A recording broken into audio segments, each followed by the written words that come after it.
कांतिलाल जी भाभोर साहब जहाँ कहीं पे भी हो, कृपया करके एक बार मंच के पास में आए। कांतिलाल जी, आपके चैनल के माध्यम से आज अम्बेडकर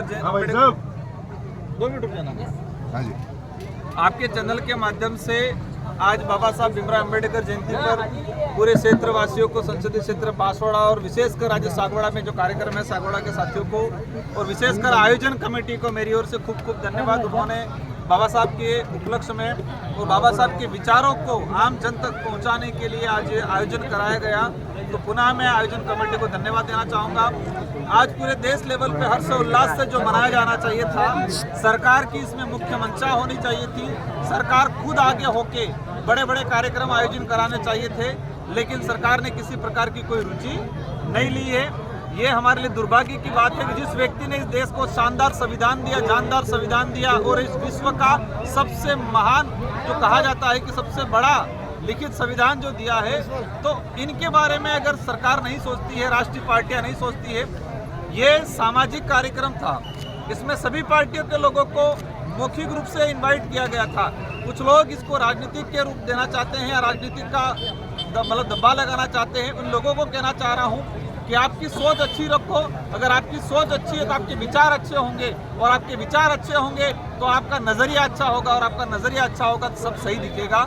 बाकी आपके कुछ लोग हैं जो उनको लगता है ये है वो है, क्योंकि राष्ट्रीय पार्टियों के कुछ लोग सिर्फ पर राजनीतिक लाभ लेने के लिए कार्यक्रम करते हैं। इनका उद्देश्य ये नहीं होता कि हम सामाजिक जन जागृति करें, इनका उद्देश्य नहीं होता कि संविधान को आगे बढ़ाए, संविधान निर्माताओं की बात करें।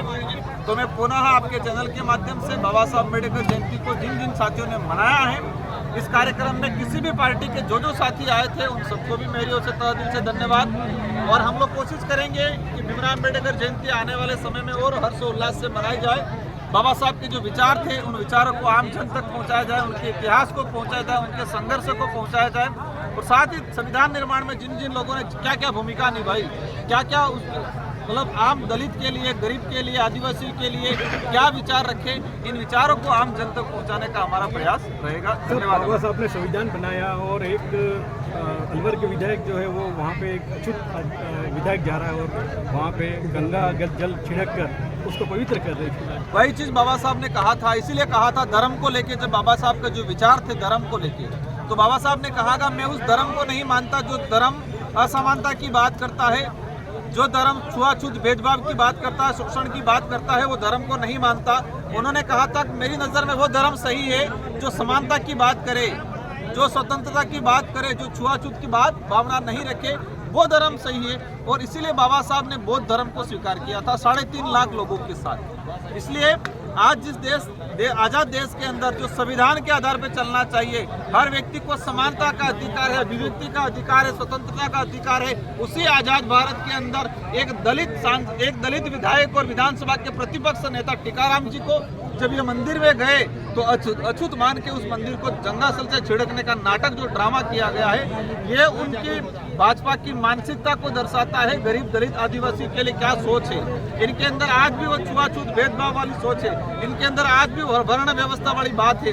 आदिवासी दलितों को ये लोग इंसान की बराबरी का भी दर्जा नहीं देते। इसलिए उन्होंने ऐसी सोच घटना जो घटित की कि उनको ये उनके साथ ही नहीं, मेरे साथ भी हुआ था। जब ये जो बांसवाड़ा के अंदर हमें गया था तो वहाँ पर गोटियांबा जो कार्यक्रम किया था, तो वहाँ पर भी भाजपा के पदाधिकारियों ने यही किया था कि मेरे जाने के दूसरे दिन बाद गंगाजल छिड़क के साफ करने का मतलब ये नाटक जो ड्रामा किया था, ये उनके अंदर जो वो मानसिकता है जो आज से हजारों साल पहले जो छुआछूत भेदभाव की नीति थी, जो सावित्रीबाई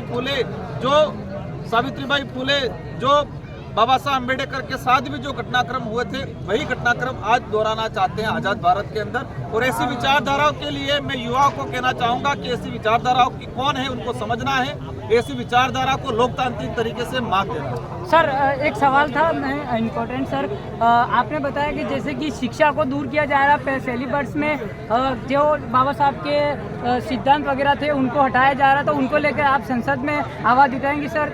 बिल्कुल। हम लोग पिछले 10 सालों के अंदर जो देश का जो पाठ्यक्रम है, उस पाठ्यक्रम में क्या क्या बदलाव किया गया है, और जो बाबा साहब है या जितने भी संविधान निर्माता जो लोग हैं और देश का जो फ्रीडम फाइटर जो लोग रहे हैं, जो महापुरुष है जिन्होंने अपने त्याग बलिदान दिया है, उन महापुरुषों को इतिहास हटाने का, छेड़छाड़ी करने का जो काम हो रहा है उसको लेके हम उजागर करेंगे, हम जनता तक लाएंगे और लोकसभा में इसको लेके आवाज उठाएंगे। Thank you sir.